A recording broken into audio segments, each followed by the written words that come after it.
Welcome to my video about vintage hunting rifle scopes in America. In this video, I'll be discussing hunting rifle scopes made after World War II. As in my opinion, that's the period when scopes started to be produced that were reliable enough to trust on your average hunting trip. Before World War II, rifle scopes were extremely uncommon in both military and in hunting use. Pre-World War II rifle scopes were excessively expensive and also unreliable. None of them were fog-proof or waterproof or shock resistant to any extent. Even the top-of-the-line models weren't known for holding zero well or surviving a 2-week hunting trip in places like the Rocky Mountains. To add to this, almost all production rifles made before World War II weren't even made for mounting scopes. It took expensive and skilled labor to convert a rifle over for scope use. Sure, you can get high quality German scopes like Zeiss or Hensoldt, or you can even get an American scope like a Unertl, but the Unertls were more geared towards the precision shooting crowd, and those expensive German scopes were really hard to acquire. They were super expensive, and mounting them on an American rifle like a Winchester Model 70 might be very problematic.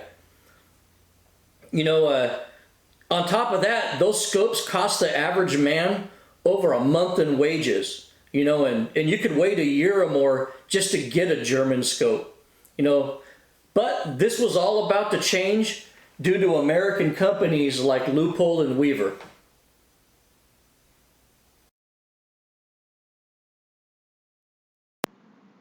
During World War II, Weaver changed everything. The Weaver 330 was the world's first high-quality, affordable rifle scope. The U.S. military bought 36,000 of these scopes during World War II for sniper use. Well, after the war, these scopes could be purchased for a small fraction of the price of the expensive German hunting scopes at the time, and soon, scoped hunting rifles became an affordable option for all hunters. In 1947, Weaver introduced the K4.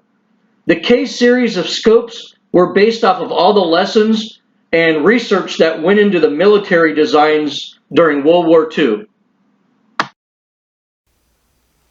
Over the next 40 years, the K4 became the best-selling and most widely used scope model probably in American history. The K4 was made with very high-quality glass for its day. It was one of the first models with a nice 1-inch tube, which is a huge improvement over the old 3/4-inch tubes. And, it had a heavy-duty all-steel construction. Even by today's standards, you might say these K4s were built like tanks. In 1948, Weaver introduced the K6, and in 1950, the K and K10 were born. This beautiful K6 was made in 1950 and still works just as good today as when it was manufactured 70 years ago.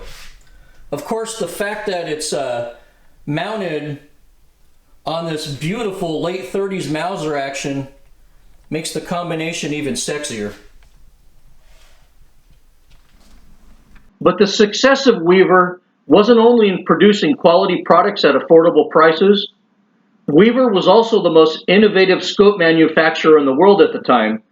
In the early 1950s, Weaver introduced the KV series, which was the first affordable, variable power scope ever made.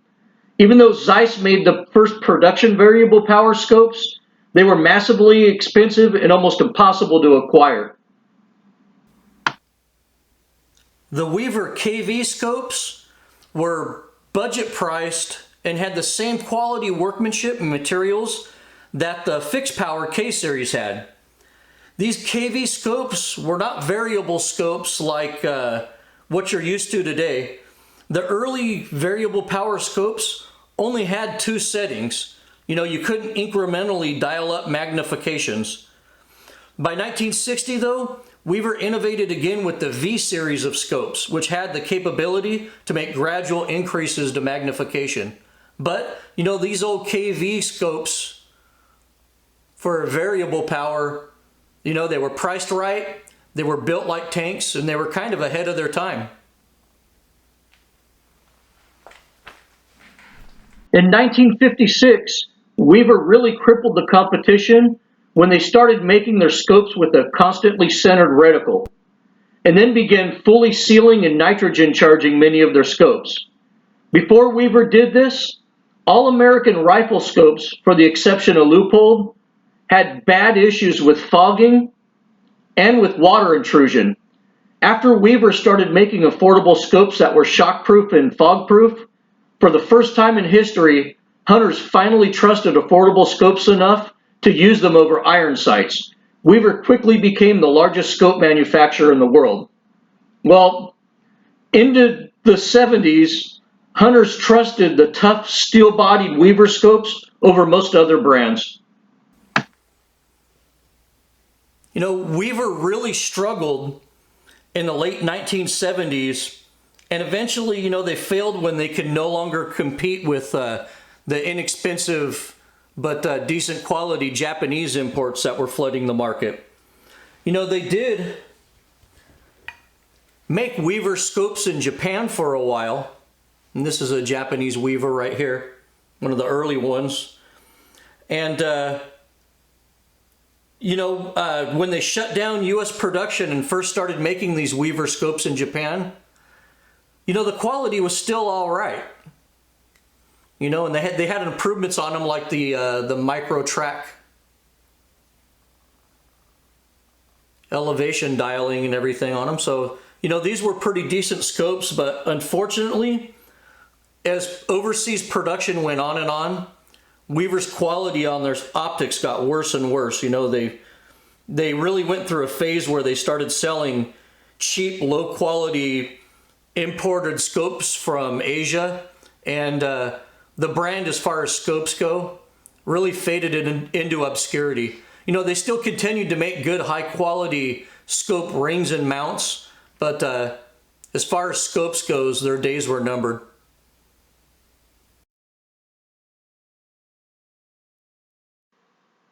Prior to World War II, the Lyman Alaskan scope was in use, but suffered from the same issues that most pre-World War II designs had. You know, it fogged up easily, it didn't hold zero very well with extended use, and it wasn't extremely durable, just like all the scopes of its day. But these scopes did use great Bausch Lomb glass. The military used the scopes with mixed results, but honestly, the Lyman scopes of the 40s were famous for filling up with water while hunting in the rain. Because the Weaver K-series scopes were dominating the hunting market, Lyman decided to cater to the growing long-distance precision shooting crowd. In the late 40s, they introduced the Super Target Spot scopes. These scopes were an instant hit with bench rest and top target shooters. The target scope market was pretty small compared to the rapidly growing hunting scope market, so it wasn't a big money maker for Lyman, and they were competing with the Unertl at the time. Lyman introduced the Challenger and Wolverine series scopes, which lacked modern improvements and were basically inferior to the Weaver K-series scopes. The Challenger and Wolverine scopes soon failed as scope lines. In order to play catch up with Weaver, Lyman introduced the All-American Rifle Scope series in the mid-1950s. You know, these were very good hunting scopes with better waterproofing than previous models. You know, and it now came with a standard 1-inch tube. So, you know, these Lyman All-American scopes really changed the perception of the Lyman brand, and these were actually very good scopes. Then Lyman had to play catch up again with Weaver by introducing a perma-center reticle and waterproofing the scopes in 1962. The post-62 Lyman perma-center scopes, made in Denver, Colorado, are considered some of the best scopes of the era. Although the Lyman All-American Perma-Center scopes were great scopes for the period, unfortunately, Lyman spent most of its life chasing Weaver. You know, Lyman eventually went out in the 80s just like Weaver did. They couldn't compete with the cheap Japanese imported scopes, so they started importing cheap Asian scopes under their name. You know, and after that, they quickly faded into obscurity.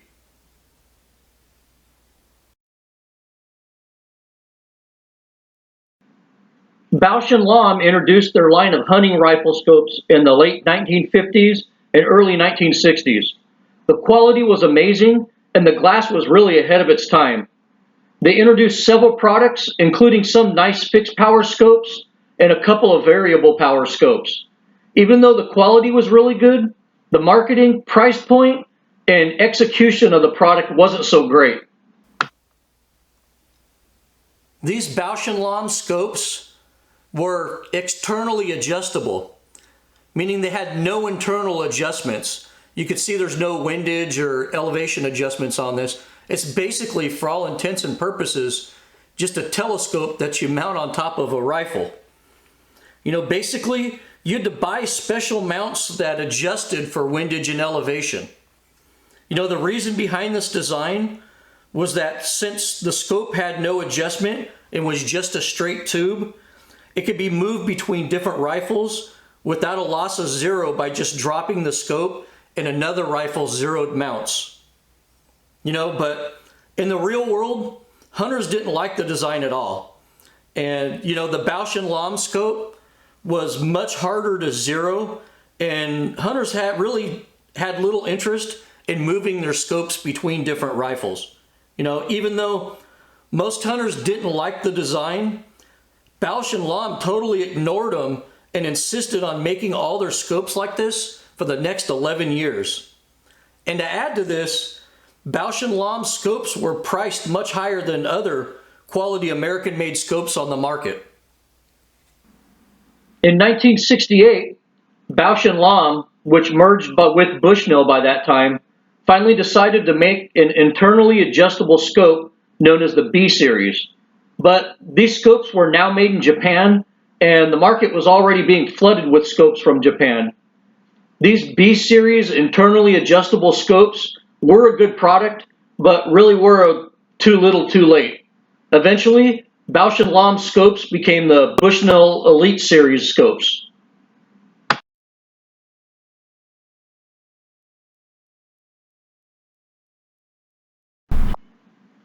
On the heels of Weaver's success in the hunting scope world, the Redfield Gunsight Company purchased the Kollmorgen Scope Factory and began manufacturing its own scopes. By 1962, Redfield was selling a high-quality scope with a 1-inch tube and a constant centered reticle. Soon after, Redfield rocked the scope industry with a 3x9 variable power Bear Cub with a second focal plane reticle. In 1966, Redfield came out with the AccuRange range-finding reticle. The military actually adopted this scope for a while, well, up until the MilDOT system was standardized. In 1969, Redfield again changed the scope industry with the Widefield line of scopes. These Redfield, Widefield scopes had what became called the TV screen, you know, because it looked kind of like a television screen of the day.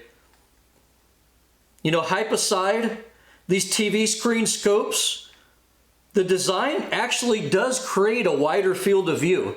And you could see it's not wider on one end, it's elongated on both sides. You know, unlike a lot of the copies of the day.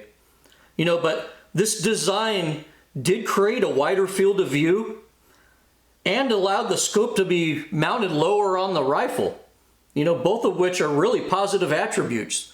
But by the early 70s, several Japanese scope makers started copying Redfield's Widefield design. But ultimately, hunters lost interest in this design because they're basically being made fun of by other hunters. That's right, this scope design actually fell victim to the hunting fashion police. You know, nobody wanted to be ribbed in hunting camp, for having one of those strange shaped scopes. But truth be told, the Redfield wide field scopes are considered to be one of the top tier vintage scopes in terms of quality. Now, I rank these scopes right up there with Lupo scopes of the same period. They're built that well. Redfield eventually went the same way of Weaver and Lyman. They couldn't compete with the Japanese scopes, so started importing low quality Asian scopes under their name, and ended up fading into obscurity. Recently though, Lupo bought Redfield, and I believe they've moved Redfield scope production back to the United States, so Redfield might have a future again with Lupo.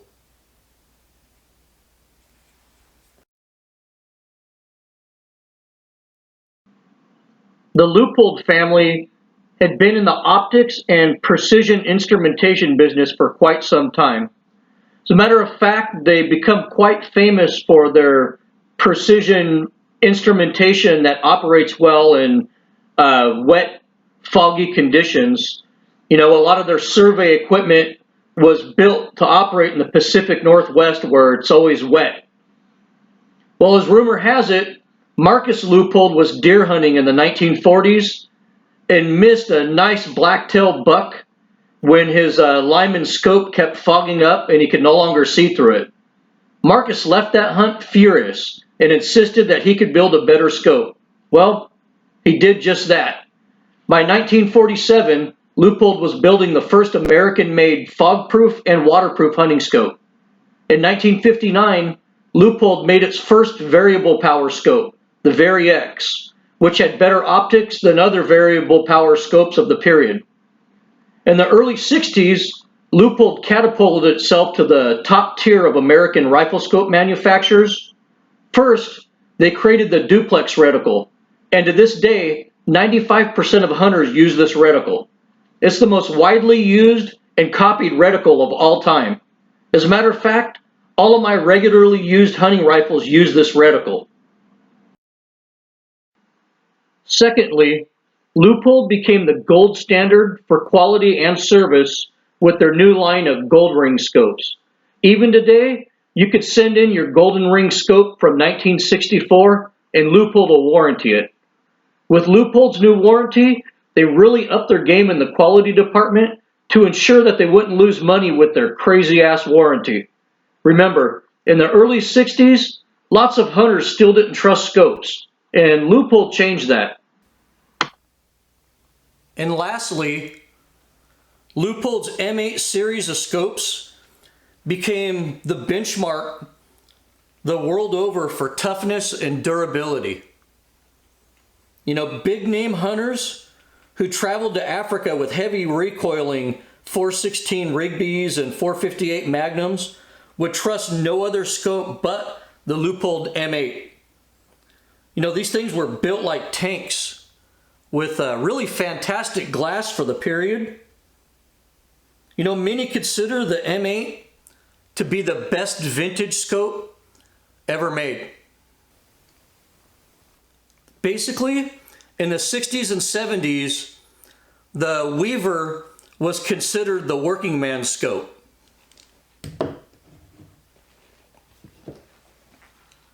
The Redfield was for the hunter that had the sense to save a little bit more money to buy a better scope.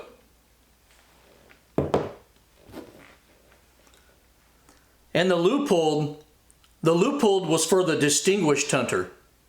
My grandpa used to say that a Weaver was used to put meat in the freezer. And a Leupold would ensure that you couldn't afford to have a freezer to put meat in. Suffice to say though, Grandpa didn't own a Leupold, but he sure seemed jealous of the guys that had them.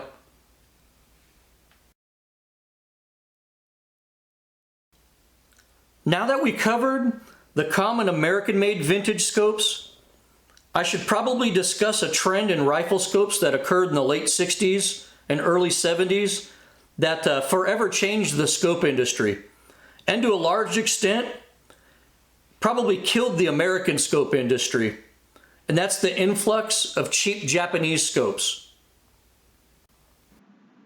The huge wave of Japanese scopes that flooded into the United States in the 60s and 70s is often credited to a man by the name of David Bushnell. In 1947, David Bushnell started the Bushnell Corporation. Bushnell would buy crates full of Japanese surplus binoculars and sell them through mail order here in the United States under his company name. Almost a decade later, Bushnell decided to try his hand at importing cheap Japanese rifle scopes. The first of these scopes were called Scope Masters. Although the Japanese glass was decent, the turrets and eyepiece were known to fail.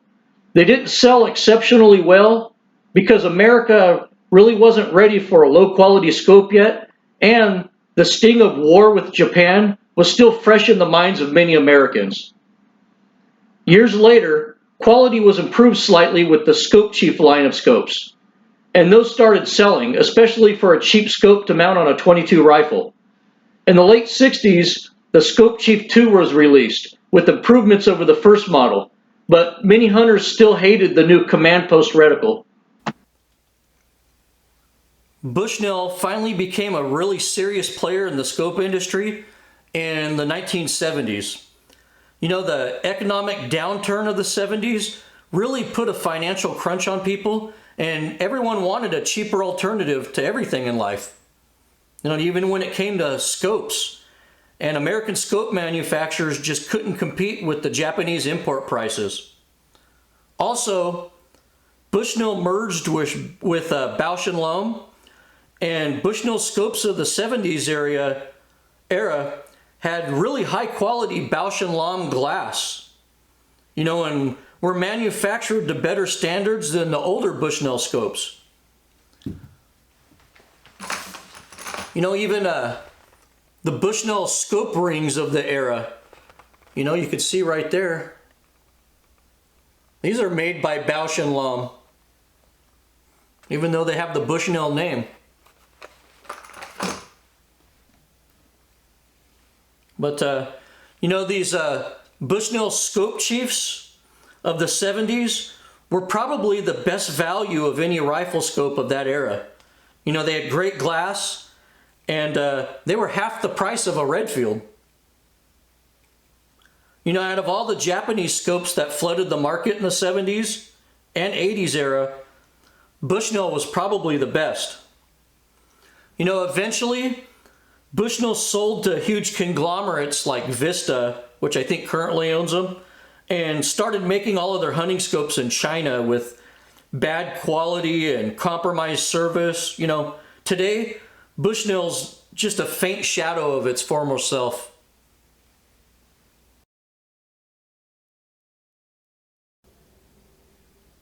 Like I stated earlier, the economic downturn of the early 70s really put a pinch on everyone and forced people to look for cheaper alternatives to their preferred products. The influx of cheap optics from Japan was started by David Bushnell, and it reached its stride probably in the early 70s.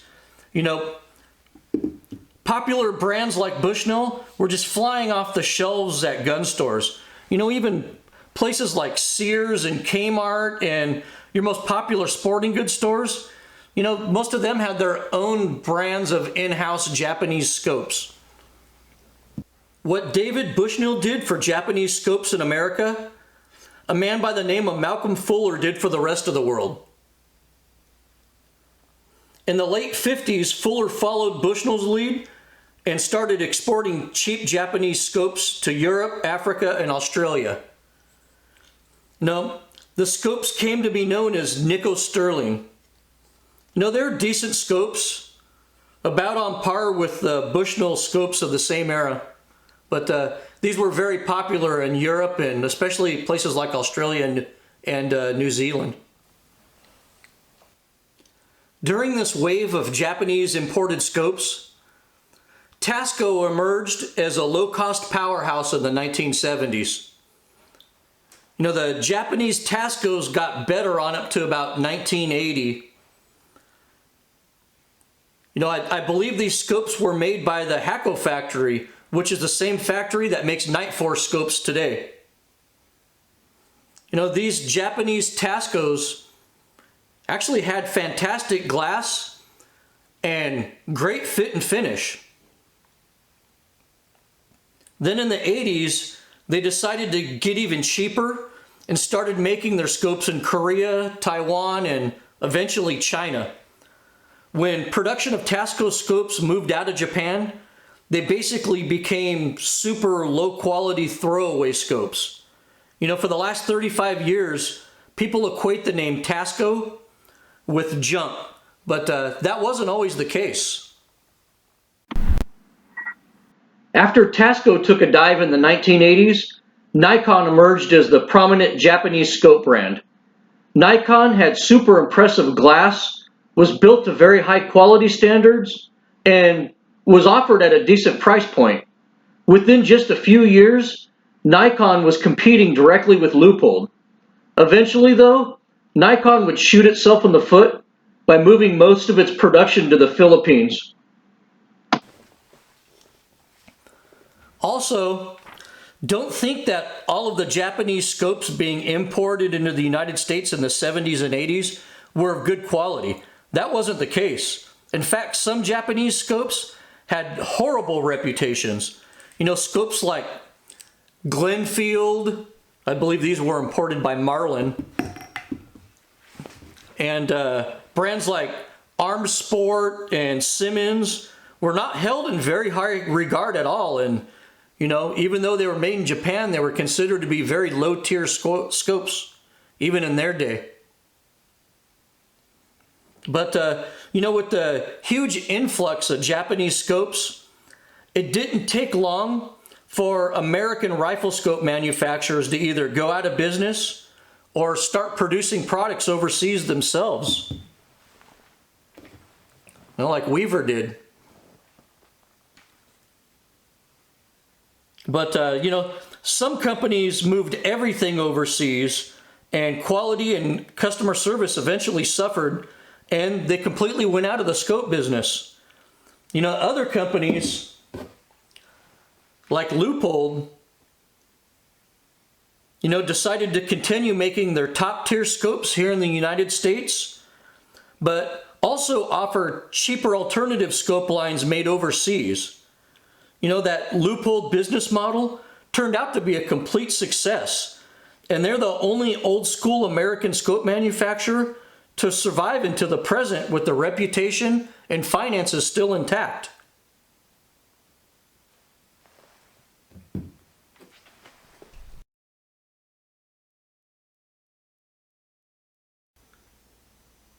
The history of vintage hunting scopes in America is as interesting as it is convoluted and mysterious. You know, as somewhat of a vintage scope buff, I try to keep my information accurate and up to date, but you know, when dealing with vintage scopes that have no written records or verifications surrounding them, you know, facts can always be disputed.